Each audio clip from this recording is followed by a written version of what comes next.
Saturday. Every Saturday morning. The last one was on 116th Street in Lexington. Park Avenue, La Marqueta. Prior to that, we had one on Bedford Park, and we continue to have them every Saturday morning. Gracias por venir a este encuentro que tenemos todos los sábados. El último se dio en la 116 y Park Avenue, y anteriormente lo hicimos en Bedford Park. Así que vamos a seguir todos los sábados con estos encuentros en diferentes vecindarios, principalmente para escucharlo a ustedes, principally to hear you out and to hear of any concerns that you may have, and then my office will follow up on any complaints that you may have regarding the particular neighborhood. Principalmente para escucharlo de las quejas que tienen, y mi oficina después entonces va a darle seguimiento a cada uno de los problemas que ustedes tienen. Nosotros, we have a sign-in sheet. Where is it? This back. In the front. So make sure, pass it around. Make sure that everybody signs in, puts their name, their email, their phone number, their address, so we stay in touch with you. Aseguren de que ustedes pongan su nombre, su dirección, su correo electrónico y teléfono para mantenerlo en contacto con ustedes. Vamos a comenzar escuchando de la asambleísta. Let's start by listening to our assemblywoman who's here with us today. And she started out hitting the ground running and is very invested in the welfare of this neighborhood. Ella, la asambleísta nuestra, comenzó trabajando rápidamente y está muy interesada en el bienestar de esta comunidad. Ahí le presento entonces la asambleísta Yudel Catán.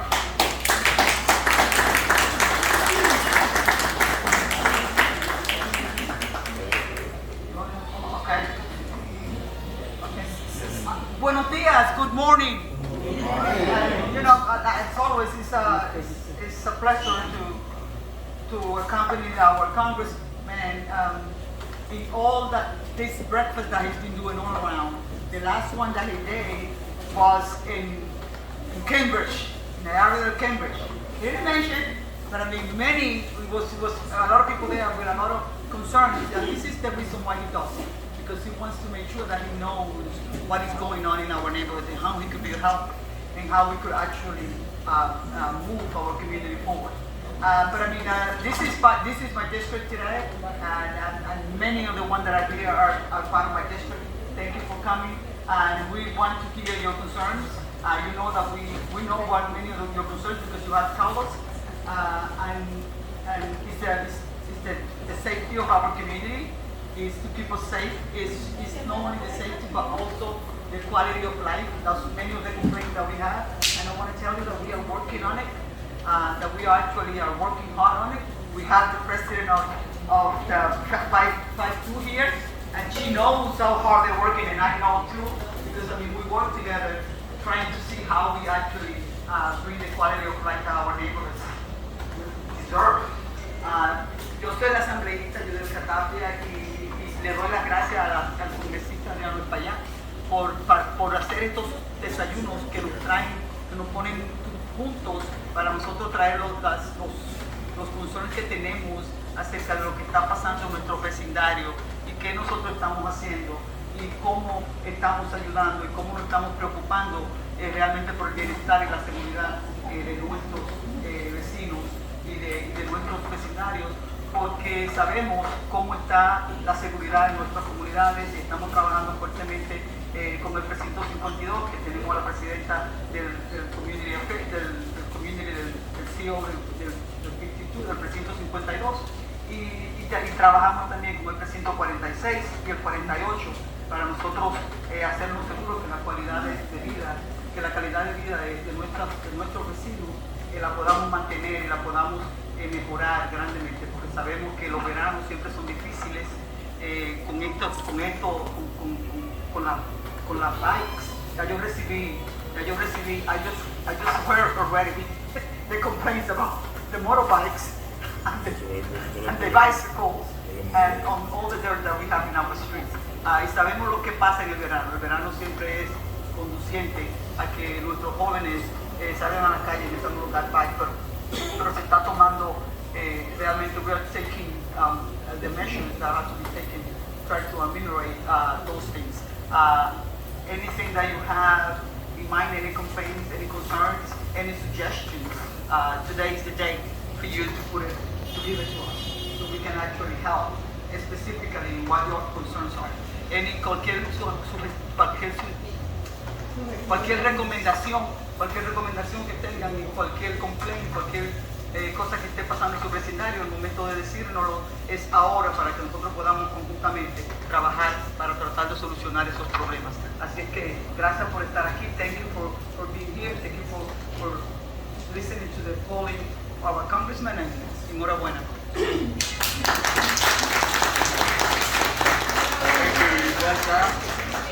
And I want to thank the ownership of this establishment, Focus Restaurant, for opening up. I know the family since I was a young lad. Yeah, I scratched my face back then. Many, many years, right? From back in the 70s, I believe it was. And so, let's begin by just letting you know what happened yesterday in Washington. I got in late last night. Déjeme comenzar diciendo lo que sucedió ayer en Washington.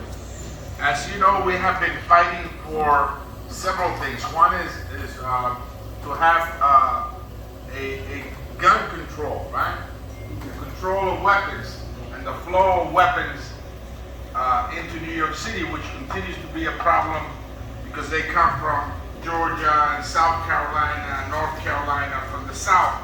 They have what they call the Iron Pipeline that then brings all hundreds and thousands of weapons to the city, and they show up in our corners, right, in our street corners. Right?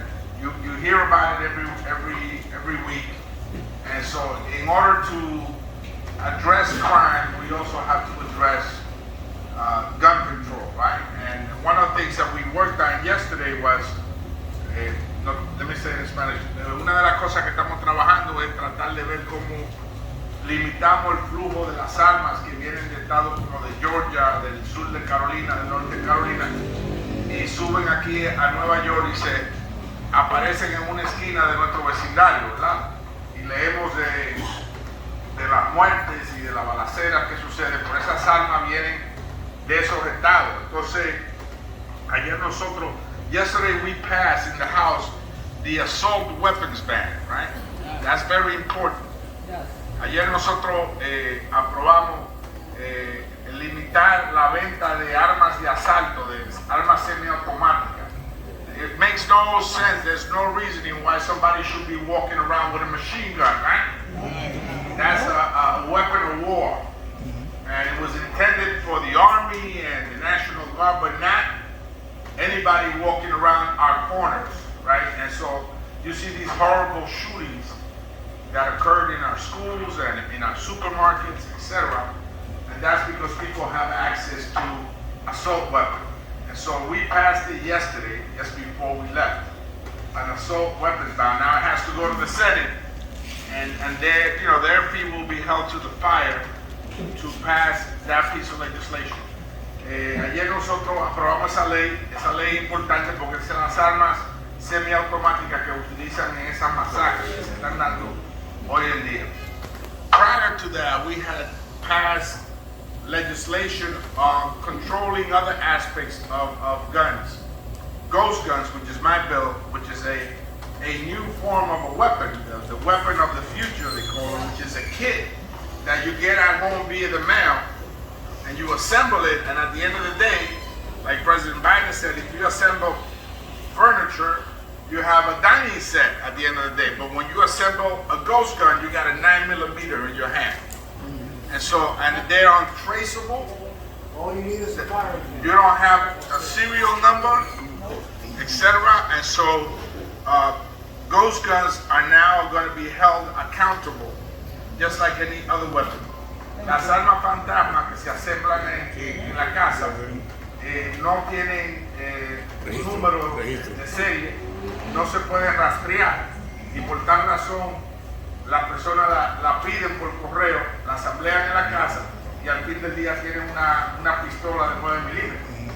Entonces, ya esas armas también van a ser registradas y tendrán los dueños que pasar por todo el tipo de background check y de registro que merecen tener. Also, in addition to that, straw sales are an important piece of this gun violence. In other words, if someone has a criminal record but doesn't qualify to purchase a gun, many times they pay somebody else to purchase the gun for them. That's also illegal, yes. Muchas veces las personas le pagan a otra persona para que le compren el arma de fuego porque tiene un récord criminal, porque no califican. Entonces eso es también algo ya ilegal. But we still have other things to work on, regarding handguns. Now, the Supreme Court diluted New York's strong gun laws.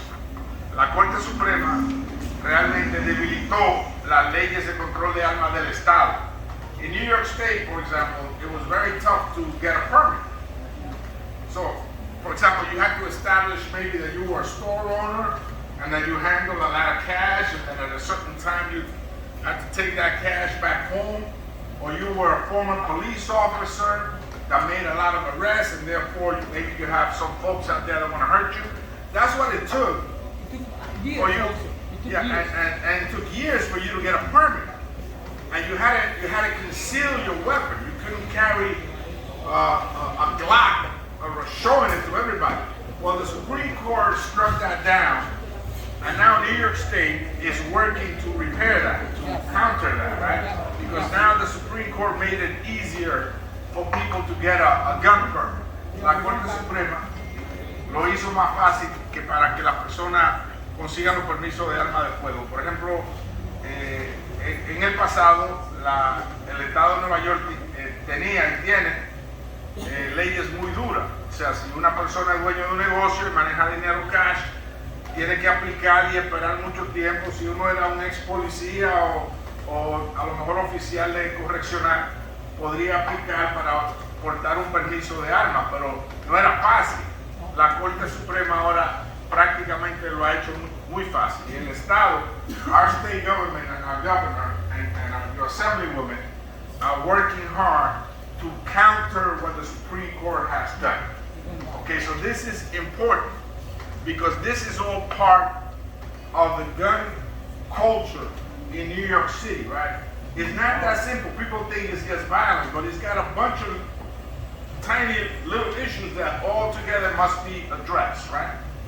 And so we're working hard on that. The assault weapons ban is an important one. We also closed the boyfriend loophole. What is that, right? Before, if you were married to somebody and you were a batterer, the woman could go in and show an order of protection and prevent you from getting a weapon. But that didn't apply to a boyfriend. So you saw many cases in the news of boyfriends shooting their partner. And so now the legislation that we passed and that the president signed into law closed the boyfriend loophole. So now it applies to that as well.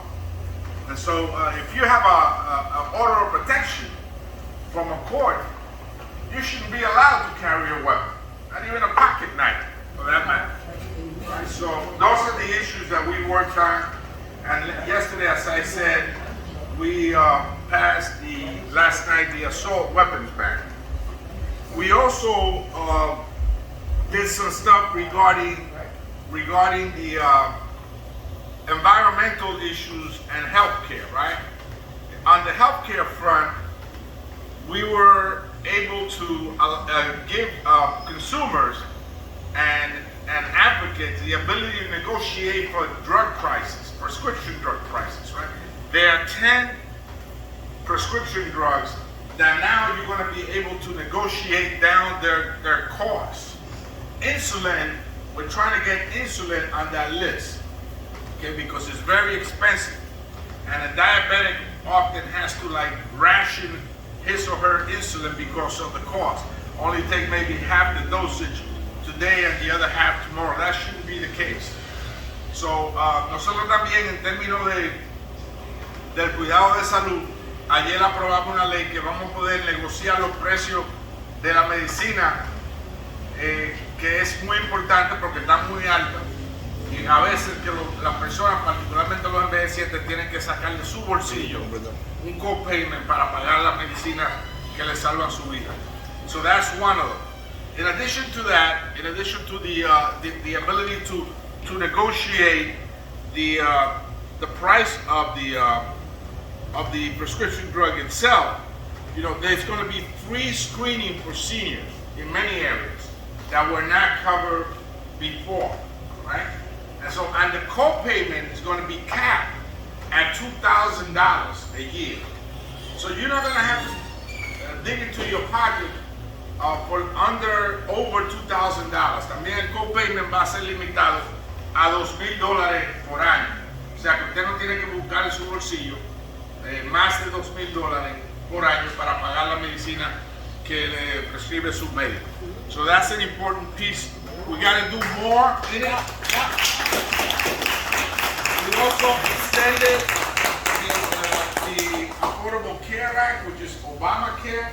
We extended some of its benefits going forward, so that was also approved yesterday. Finally, there was some environmental issues that pertain to first, tree planting. There's going to be massive tree planting in this district and other districts. Forest preservation, you see some of the horrible forest fires that have been occurring in California and in other places across the country, and over $60 billion for environmental justice program for the urban cities across America. También para iniciativa del ambiente van a haber $60,000 millones para programas para combatir la injusticia ambiental en vecindarios urbanos como es sembrar millones de árboles a través del país y preservar también los bosques. Ustedes ven, por ejemplo, como hay fuego en California y en otros estados de los bosques. El calentamiento climático está afectando eso. Esos fueron los 3 proyectos que aprobamos ayer. We supported those 3 projects yesterday, and we're optimistic that we're on the right track. Now, we did another one, which is chips.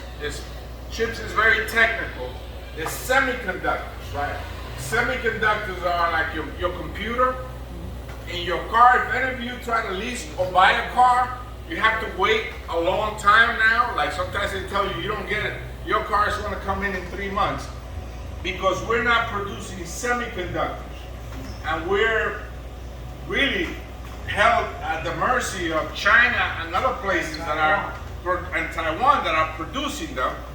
And these semiconductors are important. So now we pumped over $52 billion for the manufacturing and creation of these semiconductors so that we can be competitive with countries like China and Taiwan and others.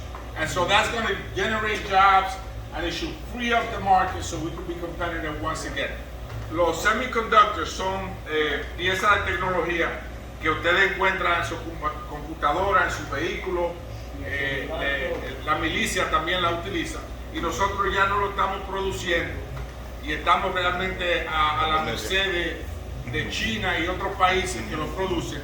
Y ayer nosotros pudimos canalizar más de $52,000 millones para que se puedan manufacturar en los Estados Unidos y abrir el mercado y ser competitivo de nuevo con países como China y Taiwán. So those are some of the things that we did yesterday. But in addition to that, locally, right, I'm working with the mayor to make sure that we clean up our neighborhoods, and I'm working with the local elected officials to make sure that we clean up our neighborhood. Our streets are too dirty, so if sanitation cannot do it, we're going to do it ourselves. And I'm bringing the mayor here to see what's happening here. I'm asking the mayor to set up a series of mobile precincts, which which are a mobile unit with a captain or a lieutenant and 4 or 5 officers to patrol the immediate area. The first one should be on bail. The first Well, one should be on bail. I want one in my corner too, but that's okay. We'll figure it out. No, we figure out where they need to be. And it goes with numbers, right? The precinct will tell us which is the neighborhood that has the highest numbers. Yeah. And then we'll go with what the precinct and the commander, and I understand this commander here is someone that has a great relationship with all of us. Yeah.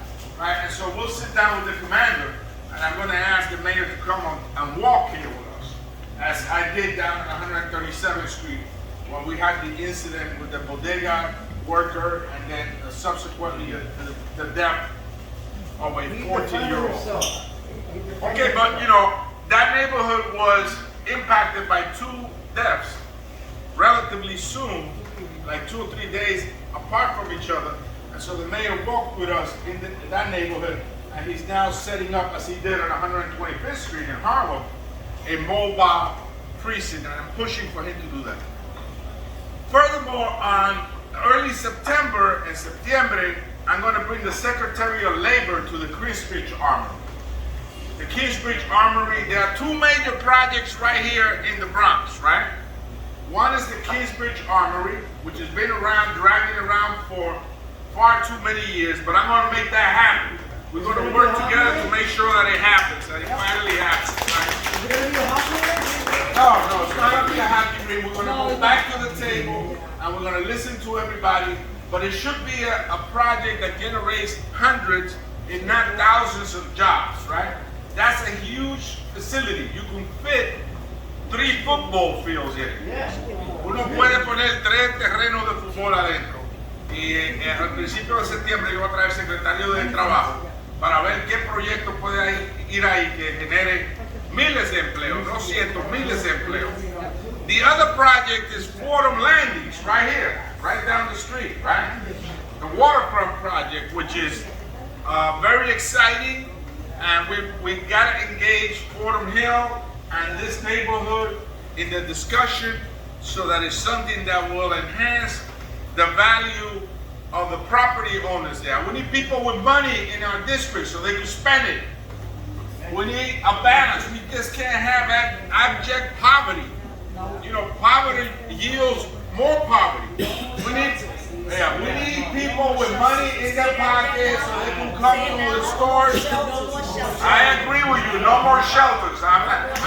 We're sensitive and we're going to carry our fair share, but we're not going to carry more. We're not going to carry more. And so, that's very much of a local issue, but I'll work with your local elected officials. I know that, for example, when I first came in here representing this area, there was a shelter put right down the street, and I asked one of the local officials, do you have many homeowners in your district? He says, no. The only ones that I have are the co-op owners on Fordham Hills.